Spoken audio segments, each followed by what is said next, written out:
గోదావరి జిల్లా నరసాపురం మండలం వేముల దీవి వెస్ట్ గ్రామంలో వానిలంక గ్రామంలో నల్లి క్రీక్ వంతెనను బుధవారం తెల్లవారున 2 గంటలకు గండిపడి వంతెనకు అటువైపు ఆక్వా చెరువులకు వెళ్లిన గ్రామస్తులు 6 అక్కడే ఉండిపోయారు. గ్రామానికి రావడానికి అవకాశం లేకపోవడంతో అధికారులకు సమాచారం అందించారు. హుటాహుటిన ఆర్డీఓ దాసిరాజు ఎన్డీఆర్ఎఫ్ బృందాలను తీసుకుని వెళ్లి గ్రామస్తులను సురక్షితంగా తీసుకుని వచ్చారు.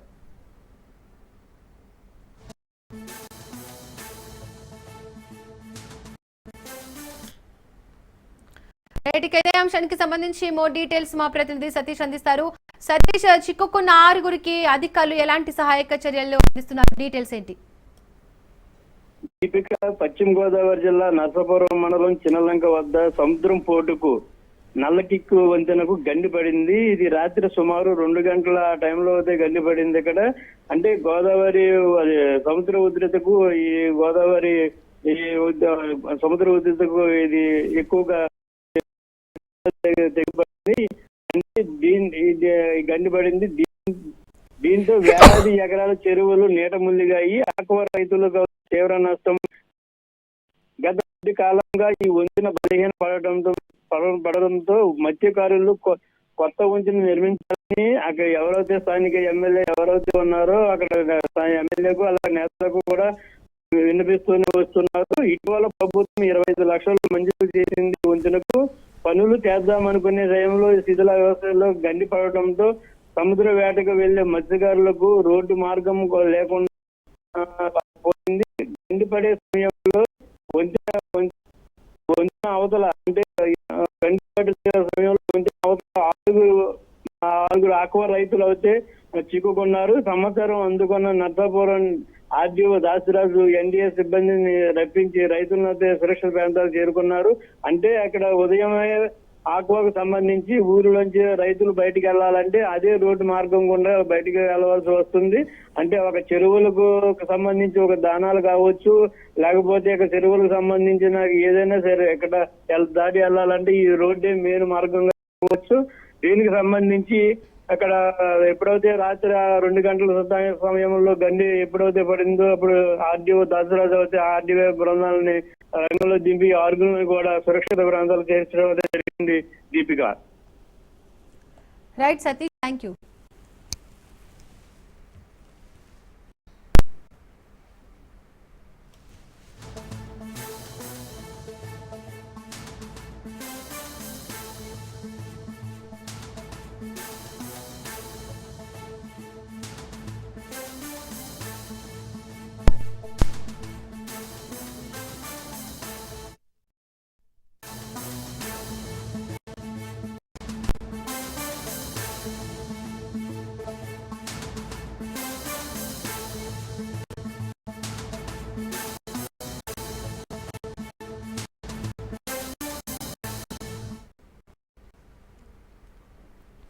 నెల్లూరు జిల్లా సంగంలో పెన్నా వారధి వద్ద పెను ప్రమాదం తప్పింది. పెన్నా నదిలోకి 3 పెద్ద బోట్లు కొట్టుకువచ్చాయి.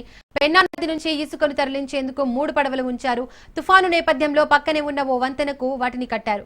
భారీగా వరద నీరు రావడంతో ఆ పడవలకు ఉన్న తాళ్లు తెగిపోయి పెన్నా నది గట్టున నిలిచాయి. అవి పెన్నా వారధి గేట్లకు తగలకపోవడంతో అధికారులు ఊపిరి పీల్చుకున్నారు.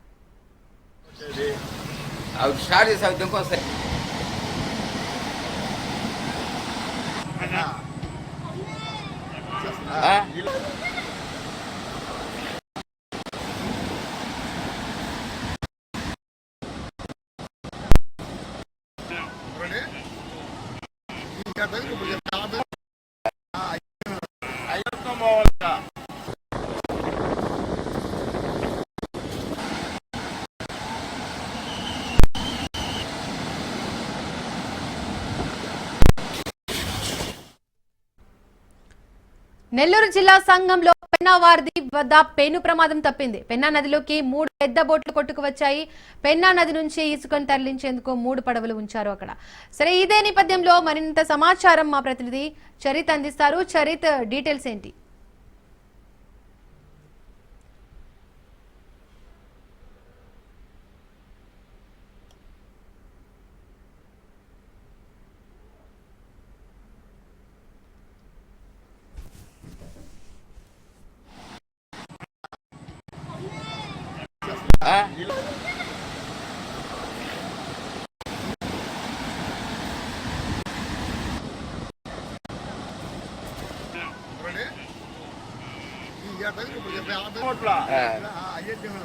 అయ్యప్ప పోవాలి ఇంకా.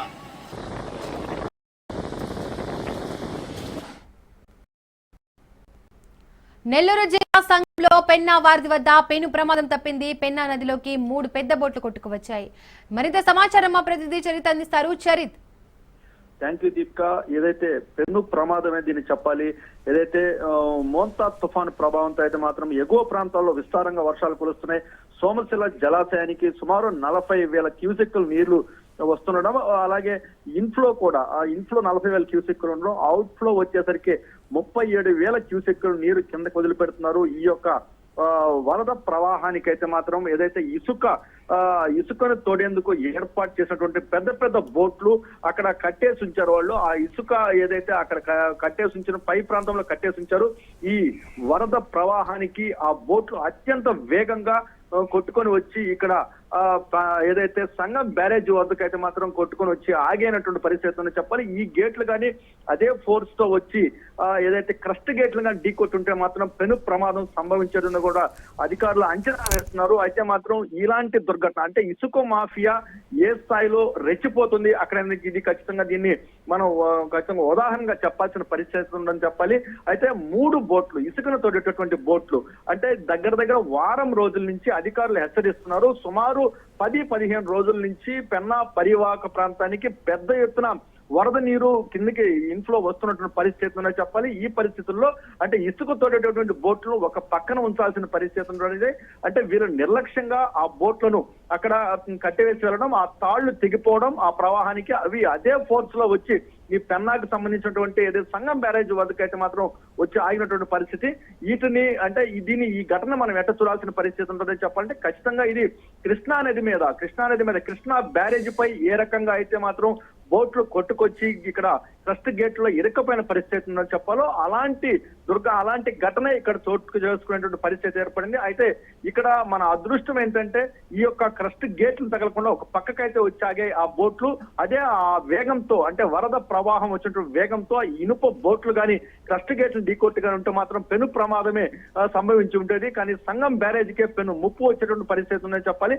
అయితే ఈ 3 బోట్లు కూడా పూర్తిగా ఇప్పుడు అధికారులు గమనించారు. వీటిని స్థానికుల అంటే ఈ యొక్క ఎన్డీఆర్ఎఫ్ ఎస్డీఆర్ఎఫ్ బృందాల సహాయంగా అయితే మాత్రం ఈ గేట్లు మాత్రం ఈ యొక్క బోట్లను పక్కకి తీసేటువంటి ప్రయత్నం అయితే చేస్తున్న పరిస్థితి అని చెప్పాలి.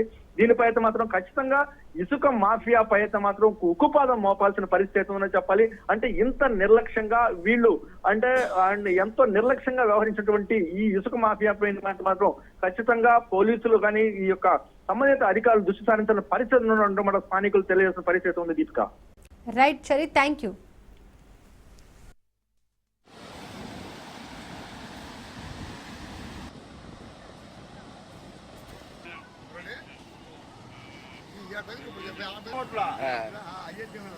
అయ్యప్ప పోవాలి ఇంకా.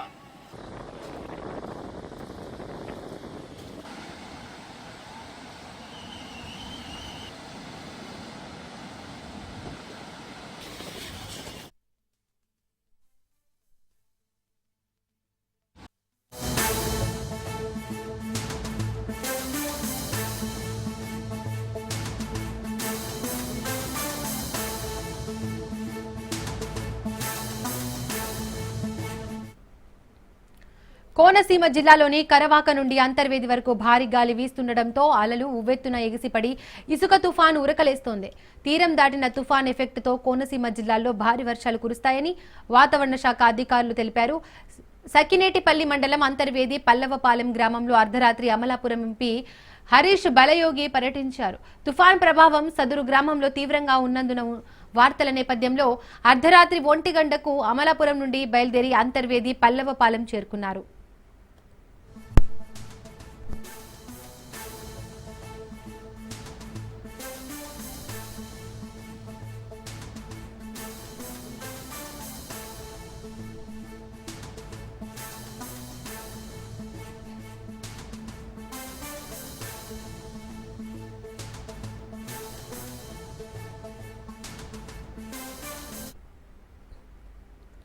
కోనసీమ జిల్లాలోని కరవాక నుండి అంతర్వేది వరకు భారీ గాలి వీస్తుండటంతో అలలు ఉవ్వెత్తున ఎగిసిపడి ఇసుక తుఫాను ఉరకలేస్తోంది.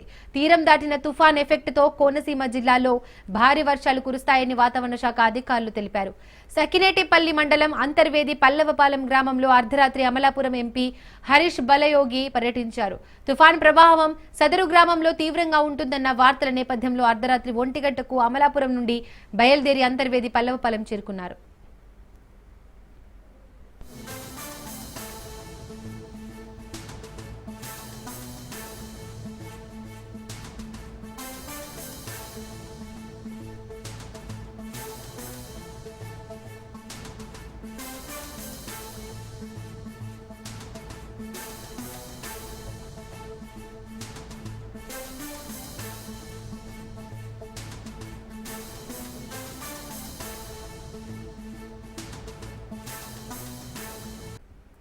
మోంతా తుఫాన్ తీరం దాటిన కోనసీమ ఇంకా కోలుకోవడం లేదు.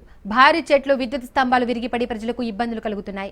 వరి చేలు పాడైపోవడంతో అన్నదాతలు ఆవేదన వ్యక్తం చేస్తున్నారు. వాతావరణ శాఖ మరో 2 రోజుల పాటు భారీ నుండి అతి భారీ వర్షాలు కురిసే అవకాశం ఉందని చెప్పడంతో జిల్లా వాసులు టెన్షన్ పడుతున్నారు. గత 3 రోజులుగా మోంతా తుఫాన్ జిల్లా వాసులను వణికించింది.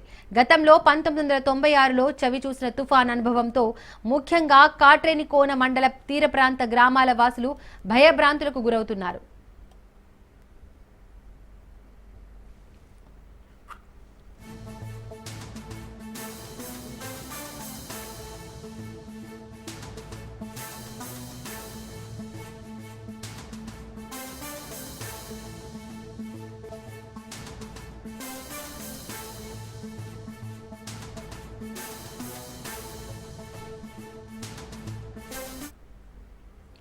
మోంతా తుఫాన్ తీరం దాటిన కోనసీమ ఇంకా కోలుకోవడం లేదు. భారీ చెట్లు, విద్యుత్ స్తంభాలు విరిగిపడి ప్రజలకు ఇబ్బందులు కలుగుతున్నాయి. వరి చేలు పాడైపోవడంతో అన్నదాతలు ఆవేదన వ్యక్తం చేస్తున్నారు. వాతావరణ శాఖ మరో 2 రోజుల పాటు భారీ నుండి అతి భారీ వర్షాలు కురిసే అవకాశం ఉందని చెప్పడంతో జిల్లా వాసులు టెన్షన్ పడుతున్నారు. గత 3 రోజులుగా మోంతా తుఫాను జిల్లా వాసులను వణికించింది.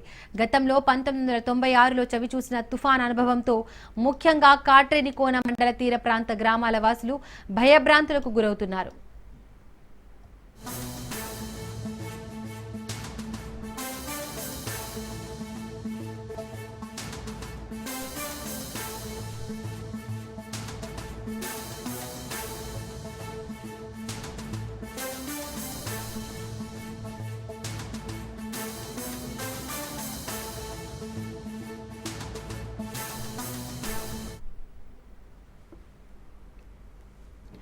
మోంతా తుఫాన్ తీరం దాటిన కోనసీమ ఇంకా కోలుకోవడం లేదు. భారీ చెట్లు, విద్యుత్ స్తంభాలు విరిగిపడి ప్రజలకు ఇబ్బందులు కలుగుతున్నాయి. వరి చేలు పాడైపోవడంతో అన్నదాతలు ఆవేదన వ్యక్తం చేస్తున్నారు. వాతావరణ శాఖ మరో 2 రోజుల పాటు భారీ నుండి అతి భారీ వర్షాలు కురిసే అవకాశం ఉందని చెప్పడంతో జిల్లా వాసులు టెన్షన్ పడుతున్నారు. గత 3 రోజులుగా మోంతా తుఫాను జిల్లా వాసులను వణికించింది. గతంలో 1996లో చవి చూసిన తుఫాన్ అనుభవంతో ముఖ్యంగా కాట్రేనికోన మండల తీర ప్రాంత గ్రామాల వాసులు భయభ్రాంతులకు గురవుతున్నారు.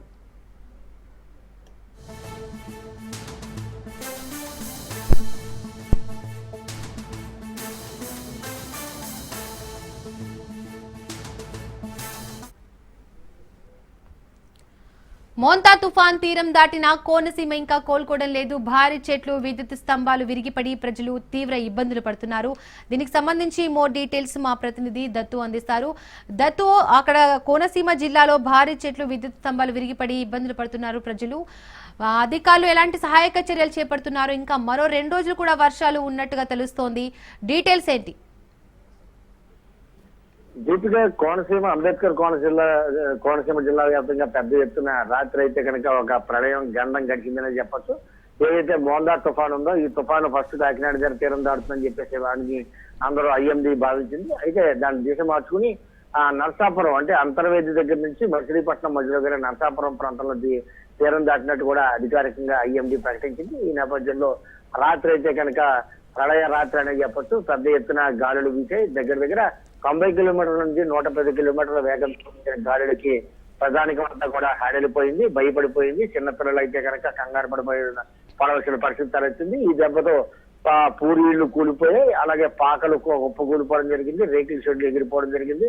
పలు కొబ్బరి చెట్లు, తాడి చెట్లు, మొత్తం నేల కొరగడం జరిగింది. అలాగే పంట చేతికి అందుకొచ్చే పంట వరి పంట పూర్తిగా నీట మునిగిపోవడం జరిగింది. కొండపోతుగా కురిసిన వర్షానికి, ధారాళంగా కురిసినటువంటి వర్షానికి పెద్ద ఎత్తున పల్లపు ప్రాంతాలన్నీ కూడా సెలయేళ్ల మాదిరిగా, వాగుల మాదిరిగా, వంకల మాదిరిగా తయారయ్యాయి. రోడ్లన్నీ జలమయమయ్యాయి. అధికార యంత్రాంగం ఎన్నో అప్రమత్తమైన చర్యలు చేపట్టినప్పటికీ కూడా ప్రాణ నష్టానికి సంబంధించి ఎటువంటి సమాచారం, ప్రాణ నష్టం అయితే ఇటువంటిది మనకున్న సమాచారం మటుకి జరగలేదు. కానీ ఆస్తి నష్టం మాత్రం చాలా అధికంగానే సంభవించిందని చెప్పొచ్చు. 1996 నవంబర్ 4వ తారీఖున గతంలో కూడా ఒకసారి పెను తుఫాను వచ్చింది. ఆ తుఫాను కూడా పెను విధ్వంసాన్ని సృష్టించింది. అది కాట్రైన్ కోన వద్ద అది తీరం దాటింది. ఆ సమయంలో వీసిన ఈదురుగాలికి ఆ క్షణాన్ని గుర్తించుకుంటే కోనసీమ వాసులు ఎప్పటికీ కూడా నిద్రలేని రాత్రులు గడుపుతూ ఉంటారు. అంతటి భయానకర పరిస్థితులు. అలాంటి పరిస్థితి తలెత్తే అవకాశం ఉన్న అదృష్టశాత్తు అది పక్క జిల్లాకి, అంటే వెస్ట్ గోదావరి, పశ్చిమ గోదావరి జిల్లాకి మాటలతో కొంతవరకు ఊపిరి పీల్చుకున్నారు.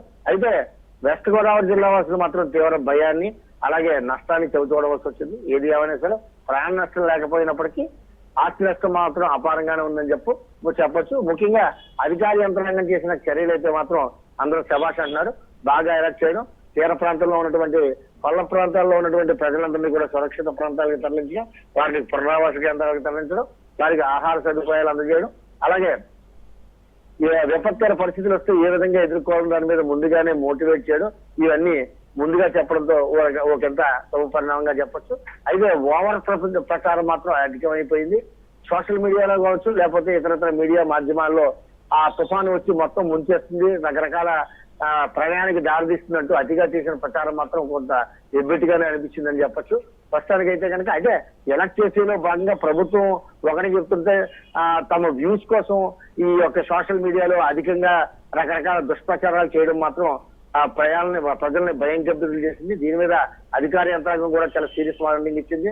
ప్రజలను అతిగా లేనిపోయి తమ్మనైన్లు పెట్టి, లేకపోతే లేనిపోని అదృష్టపు ప్రచారాలు చేయొద్దంటూ కూడా పెద్ద ఎత్తున ప్రచారం చేసింది. అయినా ఏదైనా సరే ఆ ప్రభుత్వం తీసుకున్న చర్యలు కావచ్చు, ప్రజలు ఎలక్ట్ అయిన విధానం కావచ్చు, తుఫాన్ నుంచి ప్రాణ నష్టం లేకుండా బయటపడగలిగాం.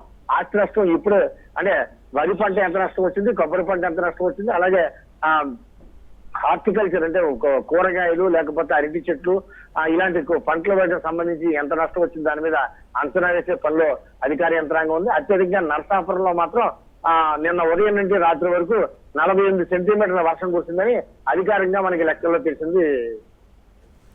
Right Dattu, thank you.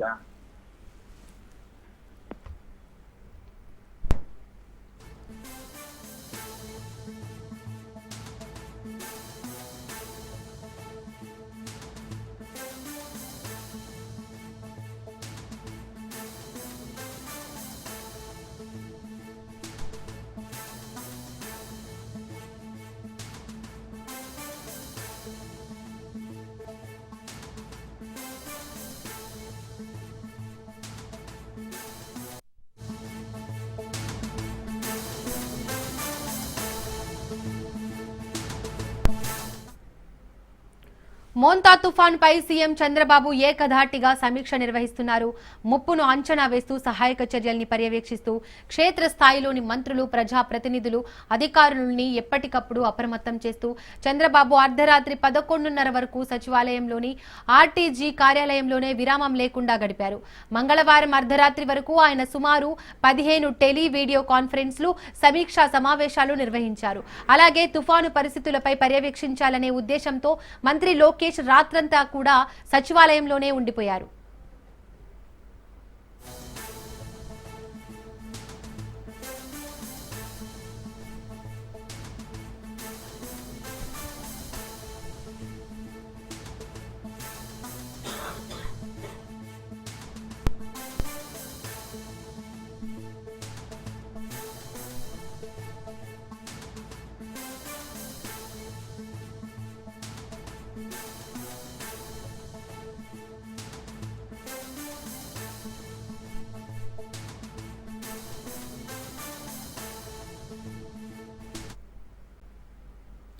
Montha తుఫాన్ ఎఫెక్ట్ తో నంద్యాల జిల్లాలో భారీ వర్షం కురుస్తోంది. ఆత్మకూరులోని వెలుగోడు, పాములపాడు, కొత్తపల్లి మండలాల్లో అర్ధరాత్రి నుంచి ఎడతెరిపి లేకుండా వర్షం కురుస్తోంది. లోతట్టు ప్రాంత వాసులను అప్రమత్తం చేశారు రెవెన్యూ అధికారులు. రోడ్లపై ఆరబెట్టుకున్న మొక్కజొన్న ధాన్యాన్ని ఇళ్లలో దాచుకున్నారు రైతులు. గిట్టుబాటు ధర లేక ధాన్యాన్ని అమ్ముకోలేక తల్లడిల్లుతున్నారు రైతులు.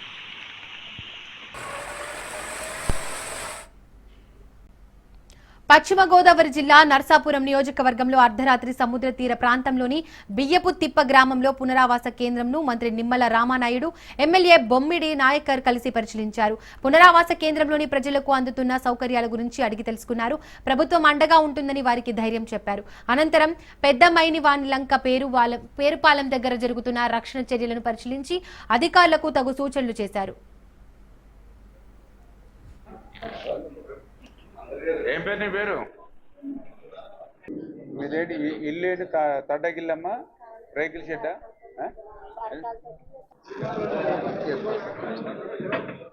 మీరంతా ఒకచోటేనమ్మా ఇల్లు?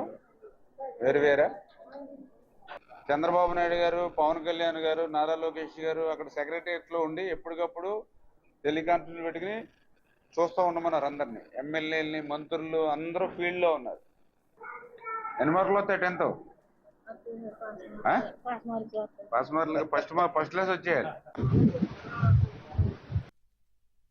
ఒక చెరువుకి గండి పడితే గొలుసు చెరువులు వరుసగా పడేటువంటి పరిస్థితి. వీటన్నిటిని కూడా ప్రికాషన్స్ తీసుకోవడం, అదేవిధంగా ఎవరైతే కెనాల్స్ కానీ డ్రైన్స్ కానీ ఏవైతే ఉన్నాయో వాటర్ ఫ్రీ ఫ్లో అయ్యేటువంటి విధంగా తద్వారా ఫీల్డ్లో అంటే చాలల్లో ఉండేటువంటి నీరు కూడా ముందుగానే కొంత ఖాళీ చేసేటువంటి విధంగా ఇట్లా ఎప్పటికప్పుడు ప్రికాషన్ తీసుకోవడంతో కొంత మేర ఆస్తి నష్టాన్ని తగ్గించాలనేటువంటి చంద్రబాబు నాయుడు గారి ఆలోచన కానీ, అదేవిధంగా పర్టికులర్గా ఈ తీరం దాటేటప్పుడు కానీ దాటిన తర్వాత కానీ ఎటువంటి ప్రాణ నష్టం జరగకుండా అందులో కూడా పర్టికులర్గా ఏదైతే వెస్ట్ గోదావరి, కోనసీమలకి ఎక్కువ ఎఫెక్ట్ ఉంటుందనే ఉద్దేశంతో పర్టికులర్గా మంత్రులు కానీ ఎమ్మెల్యేలు కానీ అందరూ కూడా క్షేత్రస్థాయిలో ఫీల్డ్లో ఉండండి.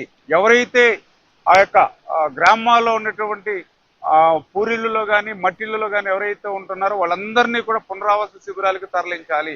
ఎవరైనా రావడానికి వెనుకాడితే వాళ్ళు ఎడ్యుకేట్ చేయాలి, వాళ్ళు అవేర్నెస్ క్రియేట్ చేయాలి అనేటువంటి విధంగా. ఎందుకంటే కొన్ని చోట్ల ఇటువంటి తుఫాన్లు చాలా చూసాం. పర్వాలేదులే అనేటువంటి వాళ్ళు కొంతమంది ఉంటారు. కొంతమంది ఇల్లులకి తాళాలు వేసి రావాలంటే మనసొప్పదు. కొంతమందికి ఏదో 4 మేకలు, 2 ఆవులు, 2 గేదెలు ఉంటాయి, వాటిని వదిలి రాలేరు. వీటన్నిటిని దృష్టిలో పెట్టుకుని ఎమ్మెల్యేలు, ప్రజాప్రతినిధులు ఫీల్డ్లో ఉండి ఎడ్యుకేట్ చేసి అధికారులకు సహకరించమన్నారు. ఆ రకంగానే ఈ రోజు కూడా మీరు చూస్తూ ఉన్నారు ఇవాళ ప్రత్యక్షంగా. ఇప్పుడే పెదమాయనలంక గ్రామంలో మనందరం కూడా ఉన్నాం.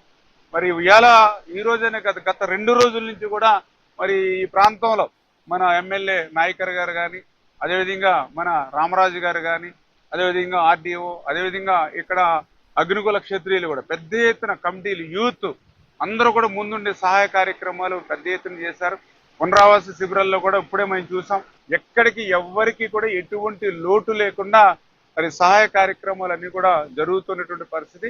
ఏదైతే ఇక తీరం దాటడం ద్వారా వచ్చేటువంటి పంట నష్టం అటు ఆక్వా కానీ ఇటు అగ్రికల్చర్ కానీ అదేవిధంగా ఏదైతే కొబ్బరి కానీ ఏదైతే నష్టం ఏదైతే ఉందో దాన్ని కూడా అంచనా వేసి ఎవ్వరికి ఎటువంటి ఇబ్బంది లేకుండా సాయం అందించాలనేటువంటి దృక్పథంతో చంద్రబాబు నాయుడు గారు ఉన్నారు. అంతేత అందరూ కూడా ధైర్యంగా ఉండాలని చెప్పి మీ ద్వారా అందరినీ కూడా కోరుతాం. ఒక చెరువుకి గండి పడితే తుఫాన్ ప్రభావంతో కృష్ణా జిల్లా అవనిగడ్డలో భారీగా పంట నష్టం జరిగింది. ఈదురుగాలులు వీయడంతో చేతికి వచ్చిన పంటలు నేల కొరిగాయి. ఎమ్మెల్యే మండలి బుద్ధ ప్రసాద్ తో పాటు అధికారులు పరిస్థితిని సమీక్షిస్తున్నారు. 1977 తుఫాన్ను తలపించేలా ఈదురుగాలులు వీస్తున్నాయి. గాలులకు భారీ వర్షాలు రోడ్లపై విరిగిపడ్డాయి. తుఫాను ధాటికి పలుచోట్ల పంట పొలాలు దెబ్బతినడంతో రైతులు ఆవేదన వ్యక్తం చేస్తున్నారు. తుఫాన్ ప్రభావంతో నియోజకవర్గ వ్యాప్తంగా కంట్రోల్ రూమ్లు, పునరావాస కేంద్రాలు ఏర్పాటు చేశారు.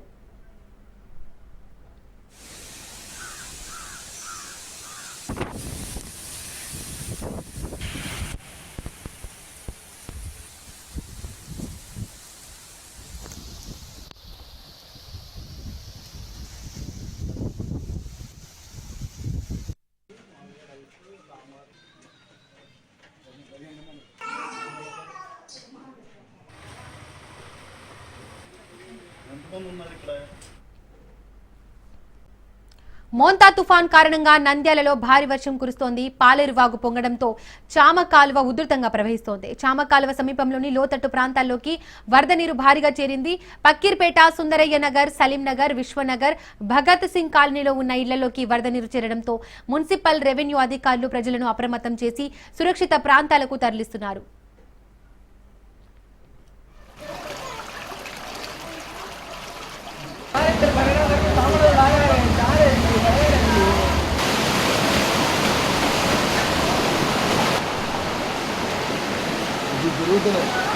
చెప్పిన బండ్లు పంపిస్తున్నారు, 2 బండ్లు.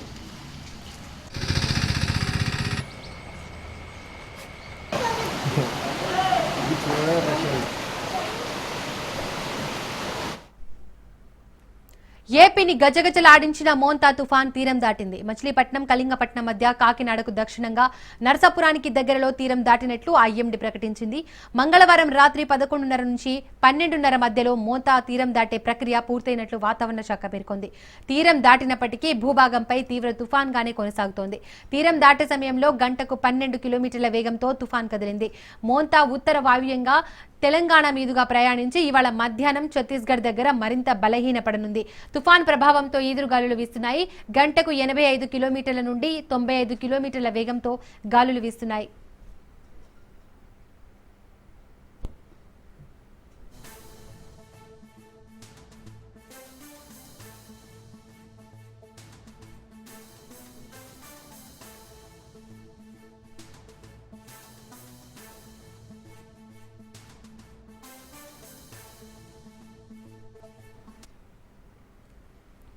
మోంతా తుఫాన్ ప్రభావంతో గడిచిన 12 గంటల్లో నెల్లూరు జిల్లా కావలిలో అత్యధికంగా 23 సెంటీమీటర్లు, ఉలవపాడులో 15 సెంటీమీటర్లు, చీరాలలో 15 సెంటీమీటర్ల వర్షపాతం నమోదైంది.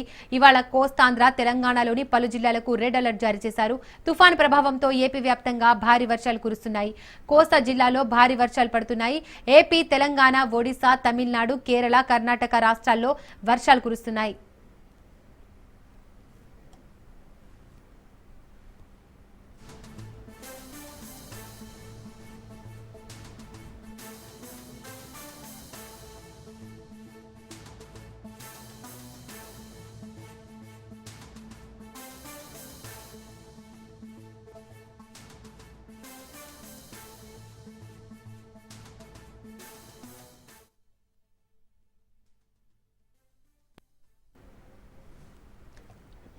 మోంతా తుఫాన్ ప్రభావంతో శ్రీకాకుళం నుంచి తిరుపతి వరకు ఈదురుగాలులు వీస్తున్నాయి.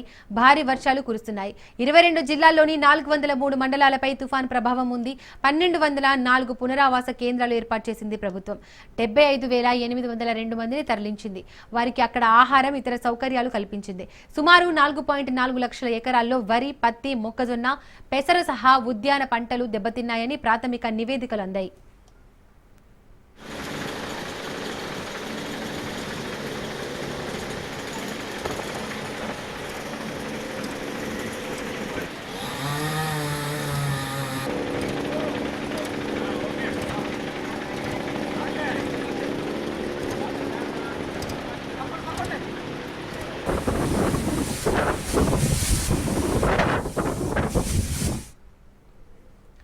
తుఫాన్ ప్రభావంతో మంగళవారం ఉదయం నుంచే తీరంలో అలల తీవ్రత పెరిగింది. అధిక వేగంతో ఈదురుగాలులు వీయడంతో ఉమ్మడి తూర్పు గోదావరి, కృష్ణా, విశాఖపట్నం జిల్లాల్లో వందల చెట్లు నేలకూలాయి. సహాయక చర్యల్లో నిమగ్నమైన యంత్రాంగం వాటిని ఎప్పటికప్పుడు తొలగించి రాకపోకలకు ఇబ్బంది లేకుండా చూసింది. విద్యుత్ స్తంభాలు విరిగిన చోట సాధ్యమైనంత వరకు వెంటనే పునరుద్ధరించారు. సాయంత్రం 7 గంటల నుండి తీర ప్రాంతాల్లోని జాతీయ రహదారులపై వాహనాల రాకపోకలు నిలిపివేశారు. ఉమ్మడి తూర్పు గోదావరి జిల్లాలోని మామిడి కుదురు మండలం మాకనపాలెంలో తాటి చెట్టు విరిగిపడి ఒక మహిళ మృతి చెందారు. కృష్ణా జిల్లా కృత్తివెన్నులో కొబ్బరి చెట్టు కింద పడి ఒకరికి తీవ్ర గాయమైంది. ప్రకాశం జిల్లా ఓంగోలు సమీపంలోని ఎర్రజర్ల వెంగముక్కల పాలెం వాగులో కారు కొట్టుకుపోయింది.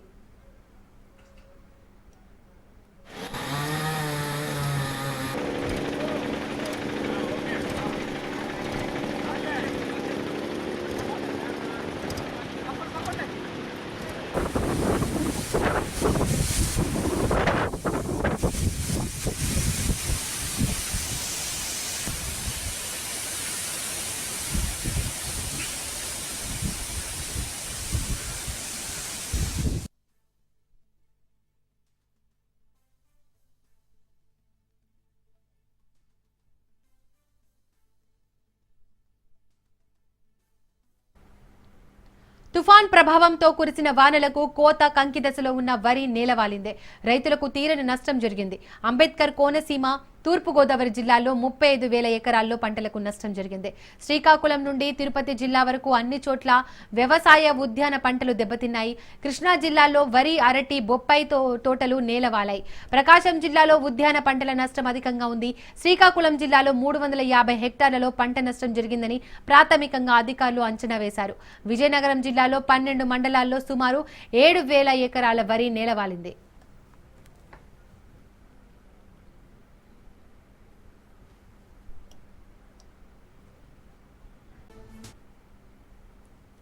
గుంటూరు, బాపట్ల, పల్నాడు జిల్లాల్లో తీత దశలో ఉన్న పత్తి వర్షాలకు తడిసిపోయింది.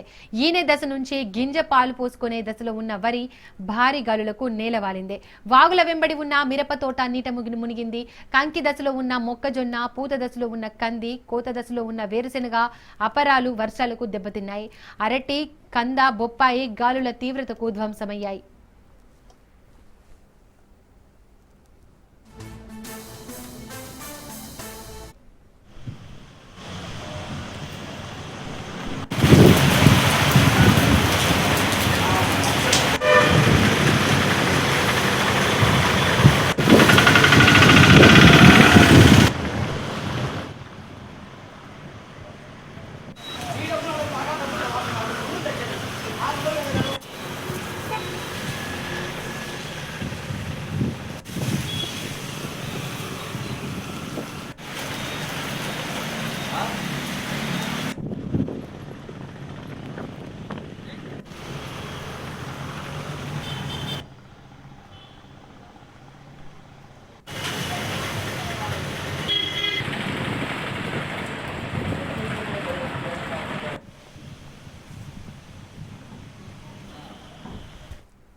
కృష్ణా జిల్లాలో చల్లపల్లి, మోపిదేవి, తొట్లవల్లూరు తదితర మండలాల్లోని లంక గ్రామాల్లో బొప్పాయి, అరటి తదితర ఉద్యాన పంటలు దెబ్బతిన్నాయి.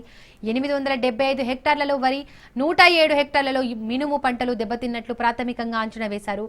అత్యధికంగా మొవ్వ మండలం పెదముత్తేవిలో 23 హెక్టార్లు, కోసూరులో 21, మచిలీపట్నంలోని బుద్దాలపాలెంలో 17 హెక్టార్లలో వరి పంట దెబ్బతింది.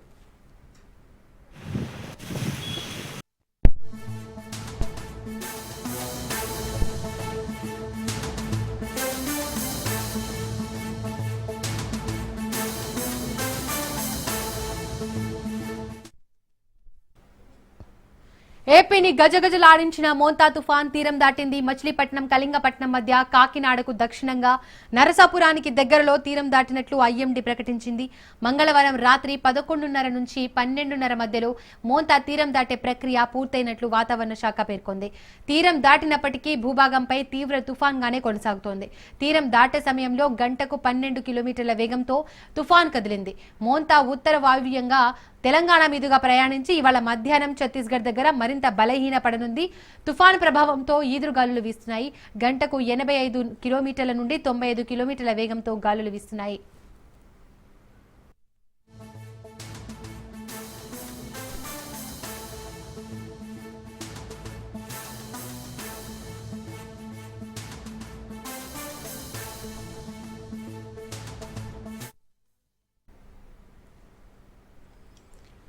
మోంతా తుఫాన్ ప్రభావంతో గడిచిన 12 గంటల్లో నెల్లూరు జిల్లా కావలిలో అత్యధికంగా 23 సెంటీమీటర్లు, ఉలవపాడులో 17 సెంటీమీటర్లు, చీరాలలో 15 సెంటీమీటర్ల వర్షపాతం నమోదైంది. ఇవాళ కోస్తాంధ్ర, తెలంగాణలోని పలు జిల్లాలకు రెడ్ అలర్ట్ జారీ చేశారు. తుఫాన్ ప్రభావంతో ఏపీ వ్యాప్తంగా భారీ వర్షాలు కురుస్తున్నాయి. కోస్తా జిల్లాలో భారీ వర్షాలు పడుతున్నాయి. ఏపీ, తెలంగాణ, ఒడిశా, తమిళనాడు, కేరళ, కర్ణాటక రాష్ట్రాల్లో వర్షాలు కురుస్తున్నాయి.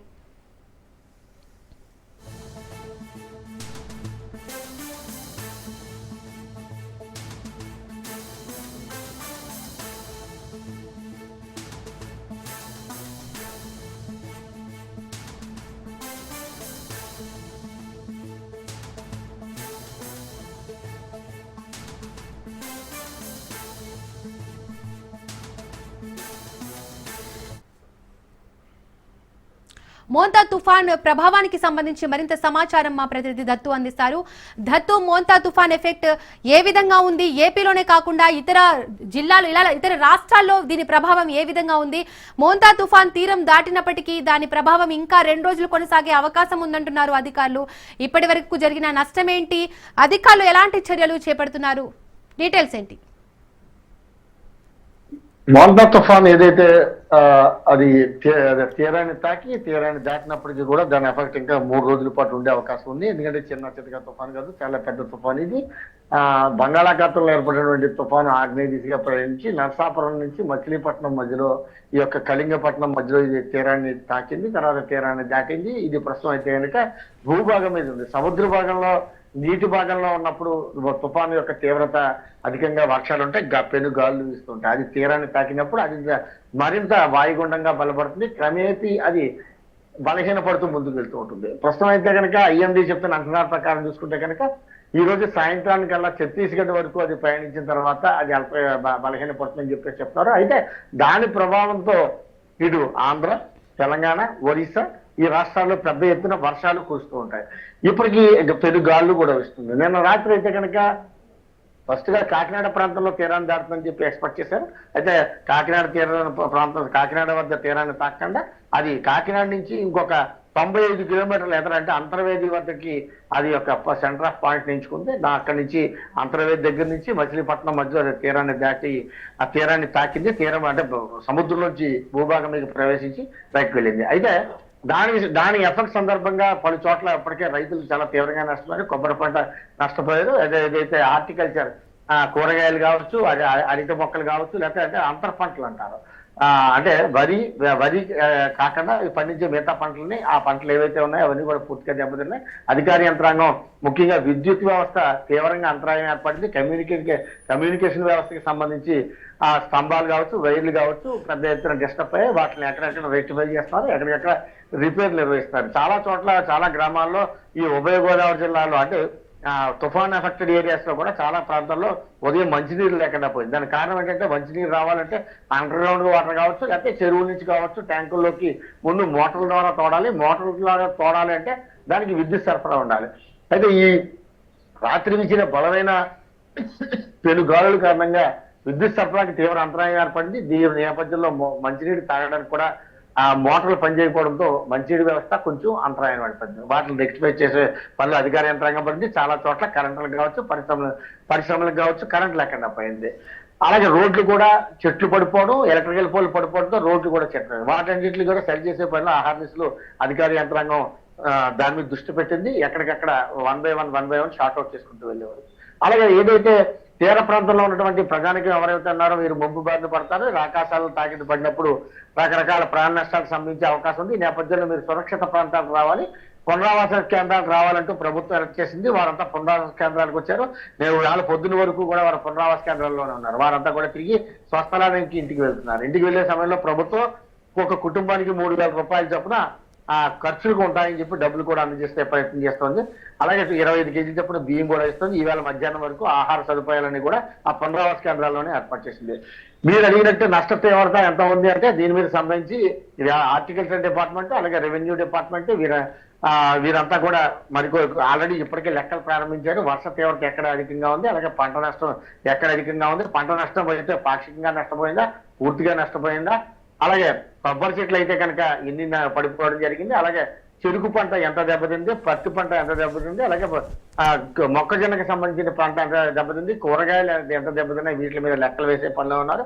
లెక్కలు వేసిన తర్వాత దెబ్బతిన్న అంటే నష్టపోయిన దాన్ని బట్టి దానికి పరిహారం చెల్లించే అవకాశం కూడా ప్రభుత్వం పరిశీలిస్తూ ఉంటుంది. ఈ నేపథ్యంలో వాటికి ఇంకా సాయంకాలం కానీ రేపటి కానీ పూర్తి స్థాయిలో వచ్చే అవకాశం ఉంది. ప్రభుత్వం అయితే మాత్రం చేసిన ఎలర్ట్ ఓ రకంగా మనందరం హ్యాట్స్ ఆఫ్ చెప్పాలి. ఎందుకంటే అందరినీ ఎలక్ట్ చేయడంతో ప్రాణ నష్టం లేకుండా కేవలం ఆస్తి నష్టంతోనే మనం బయటపడ్డాం. చాలా సంతోషదగ్గ విషయం.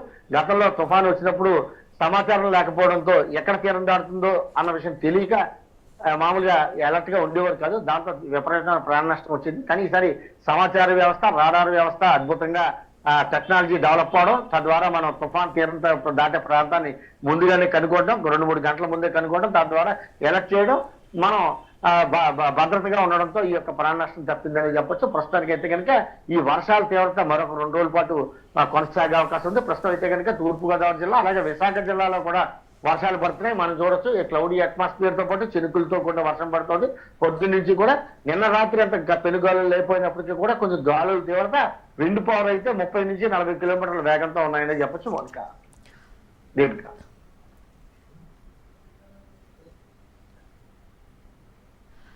దత్తు, తుఫాన్ ఎఫెక్ట్ తో నష్టపడిపోయిన రైతులకు ప్రభుత్వం ఎలాంటి సహాయం అందజేస్తామని ఏమైనా ప్రకటన చేయడం కానీ జరిగిందా? ప్రస్తుతం అయితే కనుక తుఫాన్ ఎఫెక్ట్ తో ఖచ్చితంగా వరి పంట 2 రోజులు కనుక నీటిలో ఉండిపోతే పూర్తిగా నష్టపోయే అవకాశం ఉంది. కొద్దిపాటు తడిస్తే కనుక దానికి నష్టానికి సంబంధించి అంటే ధాన్యం రంగు డిస్కలర్ అంటారు, ఆ రంగు మారే అవకాశం ఉంటుంది. ఆ పరిస్థితిలో ఉందా లేకపోతే ప్రజెంట్ అయితే మనకున్న సమాచారం వరకు వరి పంట అంతా పొట్ట దశలో ఉంది. అంటే పొట్ట దశ అంటే చిన్న పువ్వు పూసిన తర్వాత వరి గింజగా మారుతుంది. వరి గింజగా మారిన తర్వాత 22 రోజుల వరకు టైం పడుతుంది. దాని తర్వాత అది పూర్తి స్థాయిలో ఆ బియ్యంగా మారే అవకాశం ఉంటుంది. ప్రస్తుతం అయితే కనుక అది ఎంతవరకు ములిగింది. అయితే మరొక విషయం చెప్పొచ్చు, కొండపోతగా ధారాళంగా వర్షాలు అంటే మొన్నటి వరకు వర్షాభావం ఉండడం, ఆంధ్ర అన్నపూర్ణగా పేరుగాంచినటువంటి ఆంధ్రప్రదేశ్ సంబంధించి ఉభయ గోదావరి జిల్లాలో వర్షాకాలం పేరు చెప్పి పెద్దగా వర్షాలు లేవు. కేవలం కొద్దిపాటి వర్షాలు మాత్రమే పడ్డాయి. దాంతో పొలాల్లో కూడా లేకపోతే చుట్టుపక్కల ప్రాంతాల్లో నీరు కూడా సమృద్ధిగా అంటే కాలువల ద్వారా వచ్చింది తప్ప వర్షాల మూలంగా రాలేదు. అయితే ఈ 2-3 రోజులు బట్టి వర్షాలు పడడంతో ఈ వచ్చిన నీరే స్టాగ్నెట్ అయి పొలంలో ఉంటుంది. సో దాంతో ఆ పంట తీవ్రత కూడా కొంచెం నష్ట తీవ్రత కూడా కొంచెం తగ్గే అవకాశం ఉంటుంది. అయితే మరొక విషయం, కంటిన్యూ దారపోతగా కొండపోతగా వర్షం పడడంతో ఎంతో కొంత నష్టం ఖచ్చితంగా ఉంటుంది. అయితే హార్టికల్చర్ అలాగే అంతర్ పంటలు లేకపోతే కూరగాయల పంటలు, వరి ఇలాగ పంటల్లో రకరకాల వ్యత్యాసాలు ఉన్నాయి. ప్రస్తుతం అయితే కనుక వరికి అయితే కనుక పెద్దగా నష్టం లేదని చెప్పచ్చు. ముఖ్యంగా వరి పంట ఈ వీసిన ప్రచండ గాలులకి భూమి మీదకి వాలిపోయే అవకాశం ఉంటుంది. అప్పుడు వరి పంటకి వాలిపోయిన తర్వాత నీళ్లలో కనుక మునిగిపోయి ఉంటే ఆ పంట ఖచ్చితంగా పాడవుతుంది. చెరుకు పంట పూర్తిగా కింద పడిపోతే కనుక ఆ పంట పాడవుతుంది. అయితే ఈ వీసిన పెనుగాలులకి మాత్రం పంట నష్టం మాత్రం ఖచ్చితంగా ఉంటుంది. అది అధికార యంత్రంగా లెక్క కట్టాలి. ఎందుకంటే నిన్న రాత్రి అంతా కాకినాడ వద్ద తీరం దాటుతుందనే వస్తున్న నేపథ్యంలో అధికార యంత్రాంగం అంతా కూడా ప్రజలను ఎలక్ట్ చేసే పనిలో పడింది. ప్రజలను సురక్షిత ప్రాంతాలకు తరలించే పనిలో పడింది తప్ప దీని మీద దృష్టి దీనికి పెట్టే అవకాశం ఉండదు.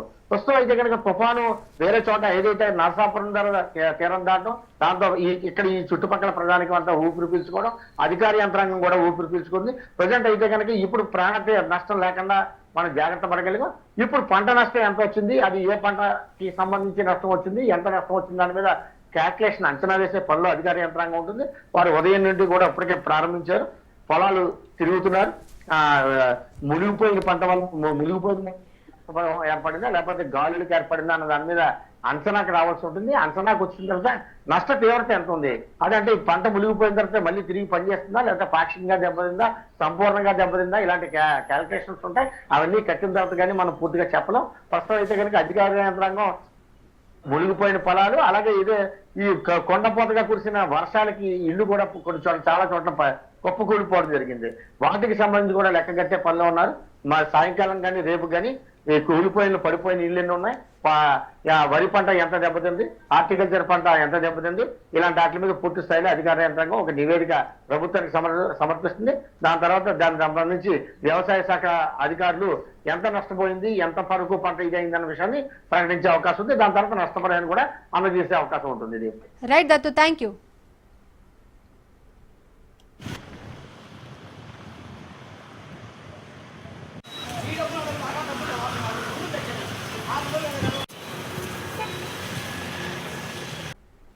ఉమ్మడి గుంటూరు జిల్లాలో మోంతా బీభత్సం సృష్టిస్తోంది. పల్నాడు జిల్లా నర్సరావుపేటలో భారీ వర్షం కురుస్తోంది. లోతట్టు ప్రాంతాలు జలమయమయ్యాయి.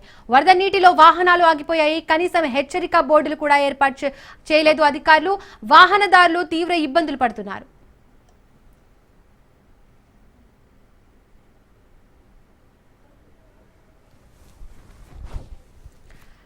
రైట్, ఇక దీనికి సంబంధించి మోర్ అప్డేట్స్ మా ప్రతినిధి రమేష్ అందిస్తారు. రమేష్, మోంతా తుఫాన్ తీరం దాటినప్పటికీ దాని ప్రభావం ఎలా కొనసాగుతోంది? ఇటు మత్స్యకారులకు ఎలాంటి సూచనలు చేశారు అధికారులు? వారిని ఎప్పటి వరకు సముద్రంలోకి వెళ్లకూడదని సూచనలు ఉన్నాయి? ఎంత నష్టపరిహారం జరిగింది? ప్రెసెంట్ సిచ్యువేషన్ ఏంటి? డీటెయిల్స్ ఏంటి చెప్పండి.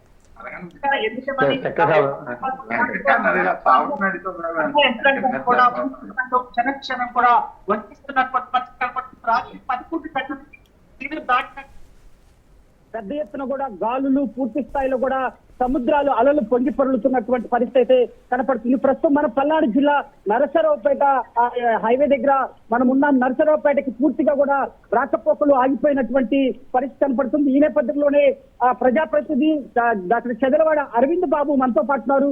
ఆయన ఉదయం తెల్లవారుజాము నుంచి కూడా క్షేత్రస్థాయిలో ప్రజలు పడుతున్నటువంటి ఇబ్బందులు క్షేత్రస్థాయిలో అక్కడికి చేరుకొని ఎక్కడికెక్కడ కూడా రహదారులు పూర్తిగా జలమైనటువంటి నేపథ్యంలో కూడా వాటన్నిటి కూడా మరమ్మతులు కార్యక్రమాలు చేపడతాం. స్వయంగా ఆయన మాటలు తెలుస్తున్నాం. సార్ చెప్పండి, ఈ రోజు తెల్లవారుజాము నుంచి కూడా మీరు పర్యటిస్తున్నారు నియోజకవర్గంలో. ముఖ్యమంత్రి నారా చంద్రబాబు నాయుడు కూడా రాత్రి నుంచి కూడా ఆయన ఆదేశాలు చేశారు.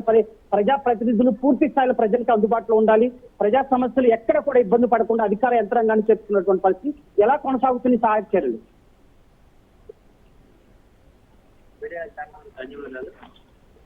ముఖ్యంగా 77 తుఫాను ఈ తుఫాను తర్వాత మళ్ళీ ఇవాళ చూడటం మరి ప్రభుత్వ ఆదేశాల మేరకు వాతావరణ శాఖ గురించి చెప్పడం జరిగింది. చివరికి దాదాపు 30 సెంటీమీటర్ల వర్షం నమోదు అవడం జరిగింది. నర్సరావుపేటలో ఇంతవరకు మేము ఎప్పుడు కూడా ఈ వాగులు ఒకటి చూడలేదు. మొట్టమొదటిసారిగా మేము వాగులన్నీ కొంచెం పనులుతున్నాయి. అదే విధంగా ఇన్కేట్ వాటర్ కానీ వరద కానీ తుఫాను వల్ల అన్ని లోతట్టు ప్రాంతాలు జలమయమయ్యాయి. మరి కలెక్టర్ గారి ప్రభుత్వ అధికారులు అదేవిధంగా ఉమ్మడి కుటుంబ నాయకులందరూ కూడా చంద్రబాబు నాయుడు గారి ఆదేశాల మేరకు పవన్ కళ్యాణ్ గారి ఆదేశాల మేరకు మరి ఉమ్మడి కుటుంబ నాయకులందరూ సిద్ధంగా ఉన్నాము. ప్రభుత్వ అధికారులు పోలీసులు ముఖ్యంగా మన నష్టపోతుంది ఏ ప్రాంతాలు నీటములు కానీ సాయక్షణ అంటే పునరావృతం ఏర్పాటు చేస్తారు. అదేవిధంగా ప్రజలకు హెల్త్ పరంగా కూడా డాక్టర్స్ కూడా అందుబాటులో ఉంటున్నటువంటి పరిస్థితి.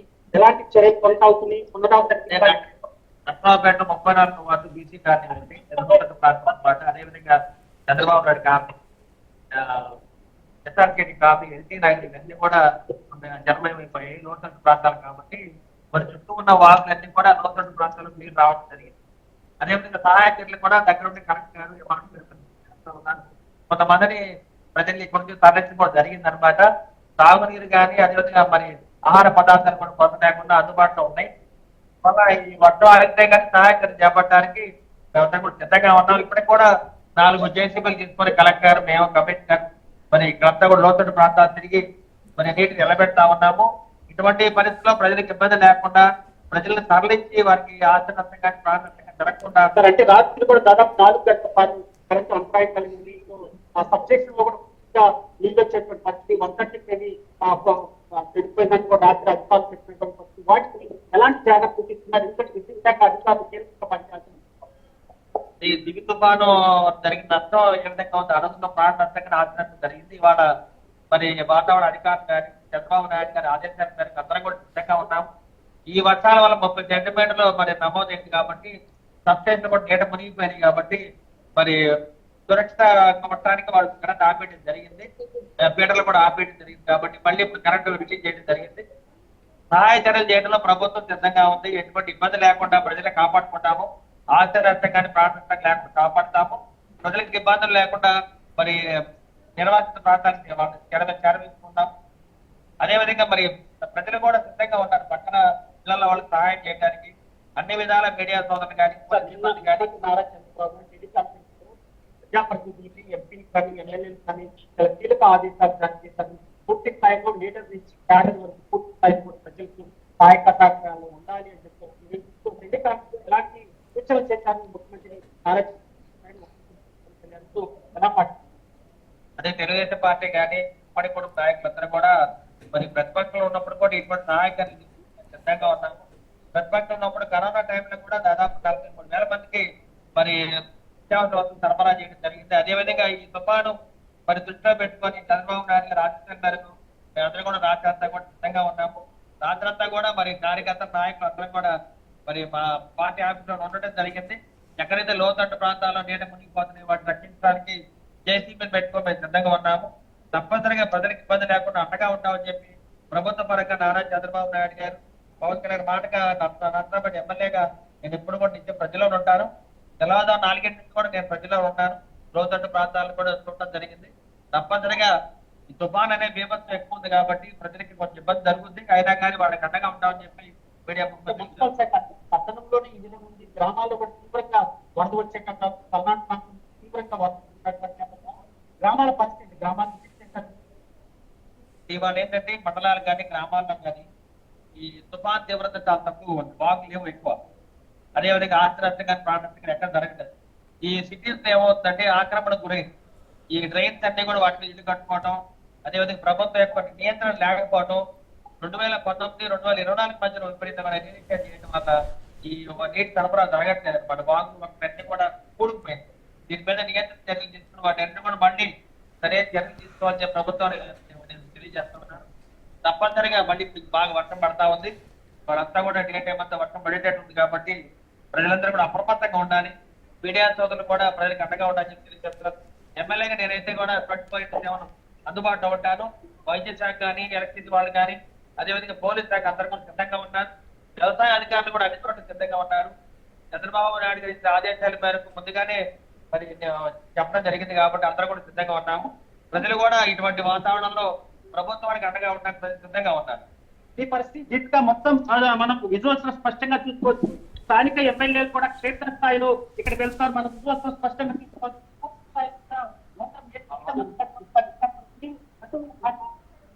వస్తున్నటువంటి హైవే కూడా పూర్తి స్థాయిలో కూడా మరి వాటర్ పూర్తిగా కూడా పెద్ద ఎత్తున కూడా వరద వస్తున్నటువంటి పరిస్థితి కనపడుతుంది.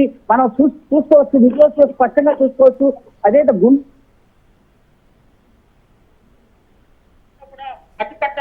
పట్టినటువంటి పరిస్థితి కనపడుతుంది. మనం విజువల్స్ లో భారీ సంఖ్యలో కూడా వస్తున్నటువంటి వరద పరిస్థితి కనపడుతుంది. అయితే ఏదైతే ఈ రూట్ లో నుంచి రావాల్సినటువంటి వాహనాలకు కూడా పూర్తిగా అక్కడ తాడు కట్టి మరి అక్కడి నుంచి కూడా వేరే రూట్ కూడా మరి కనపడుతుంది. అయితే స్థానికంగా ఉన్నటువంటి ఏదైతే మరి ఈ యొక్క రహదారుల నుంచి కూడా ఎక్కడ కూడా మరమ్మతులు చేస్తూ కూడా పూర్తి స్థాయిలో కూడా మరి చేస్తున్నటువంటి పరిస్థితి కనపడుతుంది. రాష్ట్ర ముఖ్యమంత్రి ఆదేశాల మేరకు ఎక్కడికక్కడ కూడా ఎలాంటి ఇబ్బందులు ప్రజాప్రతినిధులు, పోలీస్ యంత్రాంగం, రెవెన్యూ యంత్రాంగం కూడా పూర్తిగా నిమగ్నమైనటువంటి పరిస్థితి కనపడుతుంది. పల్నాడు ప్రాంతంలో తీవ్రంగా వరద పైనుంచి వస్తున్నటువంటి దుర్గి, అదేవిధంగా మాచర్లకు సంబంధించినటువంటి నియోజకవర్గాల నుంచి కూడా తీవ్రంగా వరద నీరు వస్తుంది. పూర్తి స్థాయిలో లోతట్టు ప్రాంతాలకు సంబంధించి కూడా జిల్లా కలెక్టర్, పల్నాడు జిల్లా కలెక్టర్ కృతికా శుక్లా, అదేవిధంగా ఆర్డీఓ, ఎంఆర్ఓ స్థాయి అధికారులు కూడా పూర్తిగా సహాయక చర్యల్లో పాల్గొంటున్నటువంటి పరిస్థితి కనపడుతుంది. రాష్ట్ర ముఖ్యమంత్రి నారా చంద్రబాబు నాయుడు, ఉప ముఖ్యమంత్రి పవన్ కళ్యాణ్, అదేవిధంగా నారా లోకేష్, హోంమంత్రి అనిత, ఈ నలుగురు కూడా పూర్తి స్థాయిలో ఎక్కడికక్కడ మానిటరింగ్, రాష్ట్రంలో ఎక్కడ ఏ విధంగా కూడా ప్రజలకి ఆస్తి నష్టం కానీ ప్రాణ నష్టం జరగకుండా కూడా ముందస్తు జాగ్రత్తలు తీసుకోవడంలో కూడా ఎప్పటి వరకు కూడా సహాయక చర్యలు కొనసాగుతుంది. ఆర్టీజీఎస్ సంబంధించి నిన్నటి నుంచి కూడా అటు అధికారులు, అదేవిధంగా ప్రజాప్రతినిధులతో టెలికాన్ఫరెన్స్ నిర్వహించినటువంటి అధికారులు కూడా పూర్తి స్థాయిలో కూడా ఇక్కడ ఉన్నటువంటి అధికారుల్ని అప్రమత్తం చేస్తూ ప్రజలు అవసరమైతేనే బయటికి రావాలి, ఏ ఒక్కరు కూడా అవసరం లేదు బయటికి రాకూడదని ఇప్పటికే స్థానికంగా ఉన్నటువంటి అధికారులు ఆదేశాలు జారీ చేసినటువంటి నేపథ్యంలో ఏది ఏమైనా పూర్తి స్థాయిలో రాష్ట్ర వ్యాప్తంగా మోతా తుఫాన్ ప్రజల్ని క్షణం ఉడకిస్తుంది. ఎక్కడ ఏం జరుగుతుందో అనే ఒక ఉత్కంఠతో అటు అధికారులు, అటు ప్రజాప్రతినిధులు ఎదురు చూస్తున్నటువంటి పరిస్థితి కనపడుతూ ఈ రోజు నైట్ వరకు కూడా ఇదే వర్షం కొనసాగేటువంటి నేపథ్యంలో ఖచ్చితంగా అటు ప్రజాప్రతినిధులు, అధికారులు కూడా ఎక్కడ ప్రజలకు ఇబ్బందులు జరగకుండా కూడా సహాయక చర్యల్లో కూడా పూర్తి స్థాయిలో సహాయక చర్యలు కొనసాగుతుంది. ప్రస్తుతం తాజా